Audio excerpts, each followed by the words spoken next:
ব্যথা লাগে। ব্যথা লাগার জন্যই তো ধরেছি। বল, আরও মেসেঞ্জারে অন্য ছেলের সাথে কথা বলবি তুই? হ্যাঁ বলবো, 100 বার বলবো, তাতে তোর কি শুনি? তুই কেন বুঝিস না আমি তোকে ভালোবাসি, তোর সঙ্গে ঘর বাঁধতে চাই। আচ্ছা আর বলছি হাসিব, আমি তোকে ভালোবাসি না, আমার বয়ফ্রেন্ড আছে, ওকেই আমি বিয়ে করব। আঁচল, তুই শুধুমাত্র আমার। তুই হোস আমার মামাতো ভাই। কেউ মামাতো ভাইয়ের সঙ্গে সম্পর্কে যায়? কেউ যায় কি না আমি জানি না, কিন্তু আমরা যাব। এটা কখনোই সম্ভব না। সম্ভব সম্ভব সম্ভব। হাসিবের এমন পাগলামি দেখে আঁচল কষে একটি থাপ্পড় মেরে বলতে থাকে, তোকে বলছি না আমি ভালোবাসি না? তোর চেহারা কখনো আয়নায় দেখেছিস? যত সব ফাউল ছেলে কোথাকার, একটুও শান্তিতে থাকতে দিচ্ছে না। এই থাপ্পড় খেয়ে হাসিব গালে হাত দিয়ে সেই দিন আঁচলদের বাড়ি থেকে সোজা নিজের বাসায় চলে যায়। আর ভাবতে থাকে, আসলে তো এখানে আঁচলের কোনো দোষ নেই, সব দোষ আমার।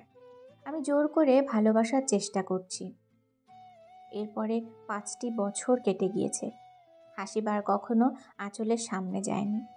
আজ অফিস থেকে বাসায় ফিরে দেখে একটি মেয়ে বোরকা পরে সোফায় বসে আছে। তো হাসিব পাত্তা না দিয়ে সোজা রুমে চলে আসে। রুমে আসা মাত্রই দেখতে পায় অগোছালো রুমটা কে জানি সুন্দর করে গুছিয়ে রেখেছে, যা দেখতে বেশ সুন্দর লাগছে। এরপরে সিন রাত্রে। হাসিব খাওয়া দাওয়ার পরে বাসার ছাদে গিয়ে একটা সিগারেট ধরিয়ে খাচ্ছিল। এমন মুহূর্তে পেছন থেকে কেউ একজন বলে ওঠে, তুমি সিগারেটও খাও নাকি? পেছনে তাকিয়ে দেখে সেই বোরকা পরা মেয়েটি। সিগারেট খাই, না খেলে ঘুমই আসে না। আজ থেকে আর খাবে না? কেন খাবো না একটু শুনি। কারণ সিগারেট খেলে মানুষের ক্যান্সার হয়, আর আমি চাই না আপনার এমনটা হোক।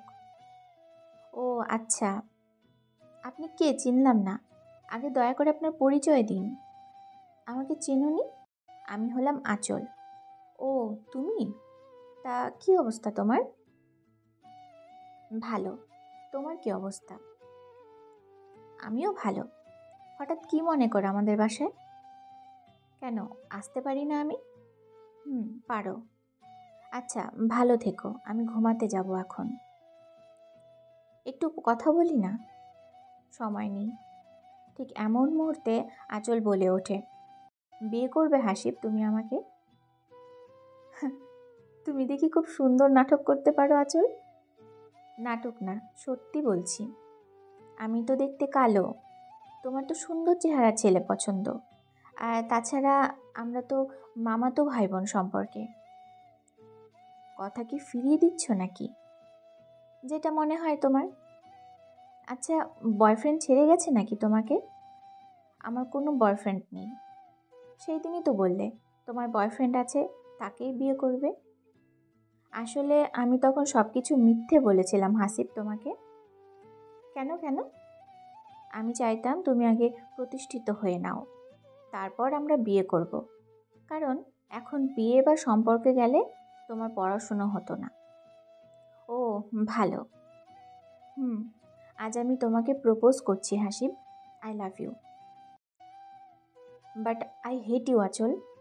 আমি তোমাকে আর ভালোবাসি না, কারণ আমি এখন অন্য একটি মেয়েকে ভালোবাসি, আর ওকেই বিয়ে করব। কে সেই মেয়ে? সে হচ্ছে আমার বেস্ট ফ্রেন্ড অধরা। তুমি যখন আমাকে রিজেক্ট করেছো, তখন আমি ওকে সব কিছু খুলে বলি। ঠিক সেই মুহূর্তে সে আমাকে প্রপোজ করে। পরবর্তীতে আমি অনেক ভাবার পরে রাজি হই। এরপরে থেকে আমাদের সম্পর্ক।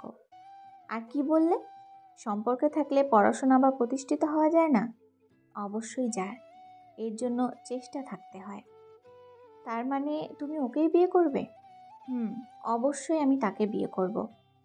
শূন্য পকেটে যে নারী পাশে থাকে, প্রতিষ্ঠিত হওয়ার পরেও সেই নারীই পাশে থাকার অধিকার রাখে। ভালো থেকো, বাই। কথাটি বলেই হাসিব ছাদ থেকে নেমে যায়।